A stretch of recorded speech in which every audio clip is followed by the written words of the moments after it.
இன்னைக்கு இனிப்பு சீடை எப்படி செய்து பார்த்தரலாம். இப்போ வறுத்த அரிசி மாவு 1 டம்ளர், இப்போ உளுத்த மாவு 1 ஸ்பூன், வெள்ளை எள்ளு 1 ஸ்பூன் சேர்த்துங்க.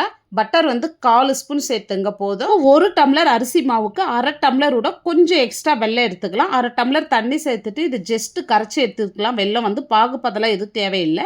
இப்போ கொஞ்சமாக ஏலக்காய் தூள் சேர்த்துட்டு இதை நம்ம வடி போட்டு எடுத்துக்கலாம். இது ஒரு சைடு இருக்கட்டும். இது நல்லா ஆறட்டும். இப்போ இந்த மாவு கூடவே 2 ஸ்பூன் துருகின தேங்காய் சேர்த்துட்டு இந்த பட்டர் நல்லா எல்லா மாவுலையும் ஸ்ப்ரெட் ஆகிற மாதிரி நல்லா கலந்து விட்டுட்டு இப்போ வெல்லம் தண்ணி கொஞ்சம் கொஞ்சமாக சேர்த்து கலந்து விட்டுங்க. ஒரே எடுத்தது நிறைய சேர்த்துறாதீங்க. இப்போ எல்லா வெல்லம் தண்ணி சேர்த்து இன்னும் 1/4 டம்ளர் அளவு எக்ஸ்ட்ரா ஆச்சு எனக்கு.